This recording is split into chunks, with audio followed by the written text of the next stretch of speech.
Hey guys, welcome to Prophecy Roundtable. I'm your host, Dr. Douglas Hamp, and my other host, of course, is Scott. I'm so glad that he can be with us.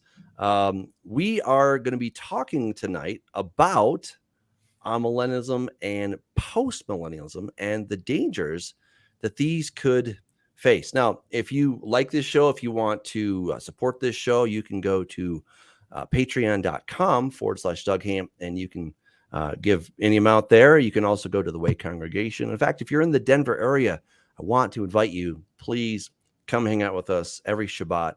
We have a wonderful time. Jesus is the focus. Sometimes we say Yeshua, but he's the focus. So it's really a great time of fellowship. And we have a trip to Israel that is planned for April of next year. So we'd love it if you come with us. Again, go to thewaycongregation.com. There's a button that says Israel. And last but not least, I just finished Regenesis Code. I'm very excited about that. Look, I just want you guys to enjoy the story. So I put it as an audiobook on YouTube. Go check that out. If you really want to buy the book, you can go to Amazon and you can get it as a paperback, a Kindle, or you can get it on Audible. Thank you. Appreciate it. And if you do, and if you love it, please leave a great review. If you hate it, don't hurt me. Don't leave a review, okay? Just keep that to yourself, all right? But it really would be a big help. And the goal is to make this into a movie or a serialized movie of some sort. So really excited about that. All right, well, so Scott, our topic tonight, we're talking about the dangers of amillennialism and postmillennialism. Let's start with some definitions, right? Because a lot of people may not have heard these terms before. They're like, what are you guys talking about? But actually, amillennialism especially is something that the church has taught for roughly the last 1800, 1900 years, more or less. And we're going to see that the rabbis and the Jews were not believing this, around the time of Jesus and even before that. All right, so I pulled up just a really quick definition from Wikipedia, just to kind of give us a baseline of what this is. All right, so you can go to Wikipedia. Amillennialism is a heligoristic, that means from the word thousand, eschatological position in Christianity, which holds that there will be no millennial reign of the righteous on earth. This view contrasts with both postmillennial and especially with premillennial interpretations of Revelation 20 and various other prophetic and eschatological passages of the Bible. Okay, so Wikipedia goes on. Revelation 20, 1-6, describes a vision in which for 1,000 years Satan is bound so that he might not deceive the nations any longer and the souls of those who had been beheaded for the testimony of Jesus and for the word of God, etc. All right, so 6 times it talks about 1,000. They go on to say, amillennialists reject the view that Jesus Christ will physically reign on the earth for exactly 1,000 years. Rather, they interpret the 1,000 years mentioned in Revelation 20 as a symbolic number, not as a literal duration of time. Amillennialists hold that the millennium has already begun and is simultaneous with the current church age. Millennialism holds that while Christ's reign during the millennium is spiritual nature, at the end of the church age, Christ will return in final judgment and establish a permanent reign in the new heaven and new earth. Okay, so that just gives us kind of a baseline of what amillennialism believes, just so we understand. Now, for the other people, for those of us who are premillennial, Scott, let's define what it means to be premillennial. I was just going to add real quick. There are many flavors to amil. There are some who are. It's interesting. They would reject what you just read from the standard definition, and they would say there will be a literal millennium, but it's New Jerusalem will like hover above the earth.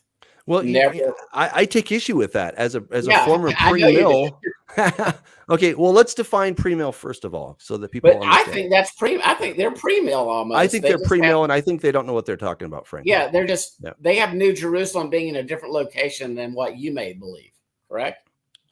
Now, because I'm not your standard pre-mill.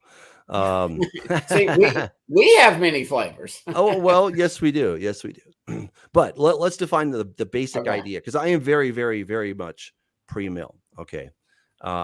So by pre-mill, what this means is pre-millennium, Jesus is going to return at the end of the Great Tribulation.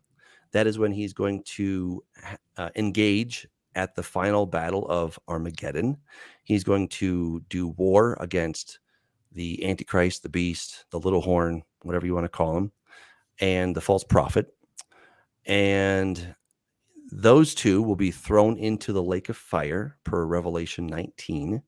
And then starting in Revelation 20, it says that Satan will be cast into the abyss, the bottomless pit, sometimes as it's called, and he'll be put there for 1,000 years, and then there'll be a resurrection, and the righteous, especially those who have been beheaded, but it seems that a lot of people will be there, and they will rule and reign with Jesus on planet Earth during that time.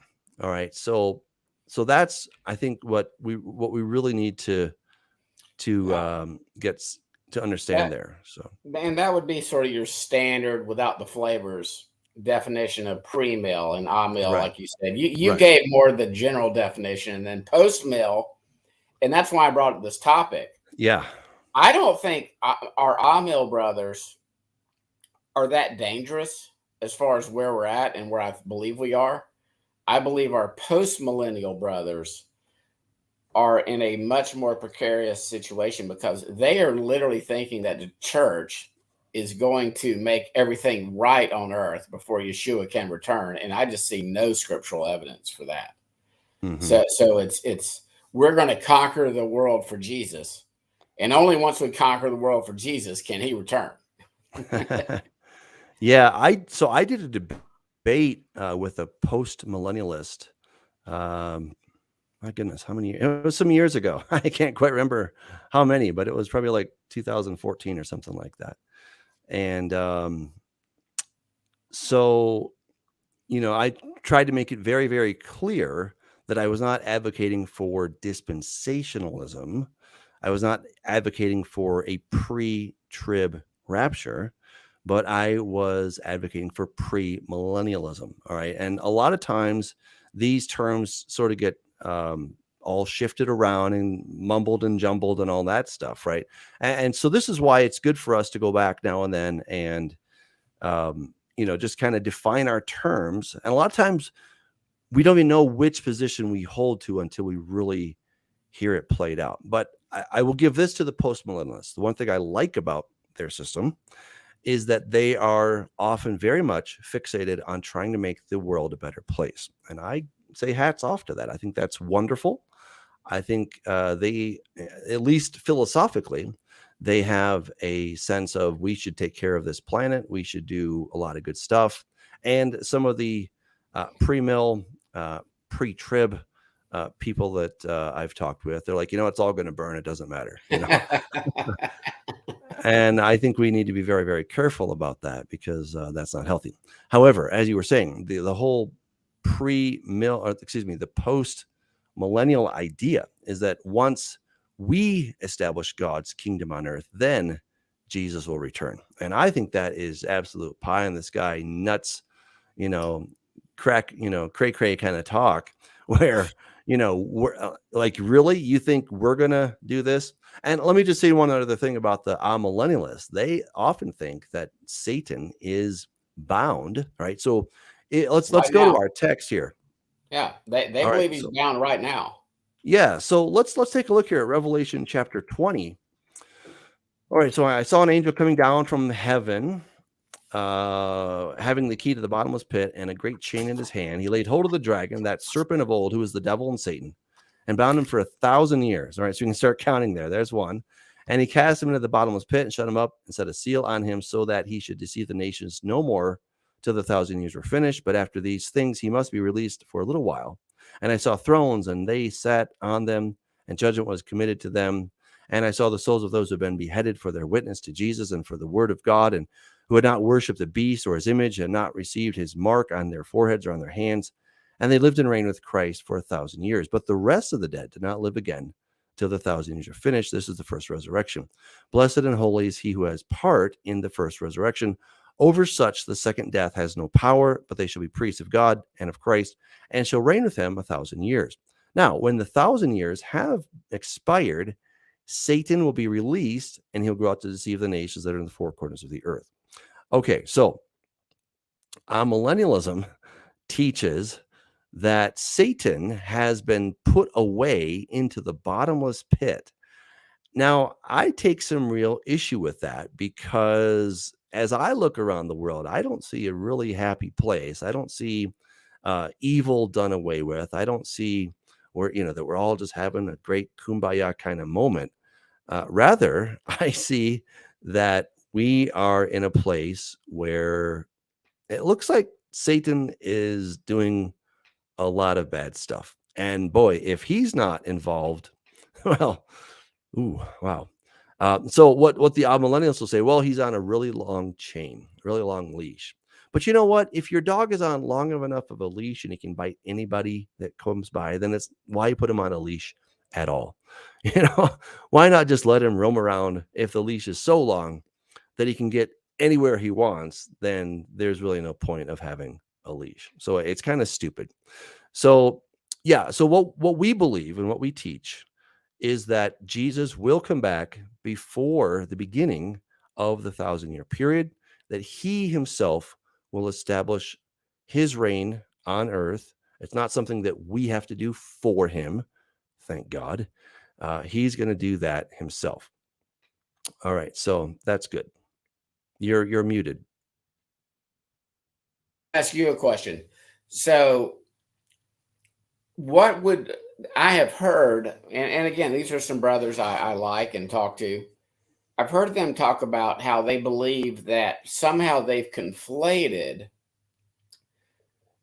pre-mill with this dispensationalism. And I don't think they're even remotely related, because this understanding about a literal seventh day or 1,000-year period or next stage precedes dispensationalism by more than 1,800 plus years. Our rabbinic friends were teaching this before Yeshua even came. So what's your thoughts on that? Hold on. Like, in other words, they're trying to say that if you believe in if you're pre-mill, you're dispensational.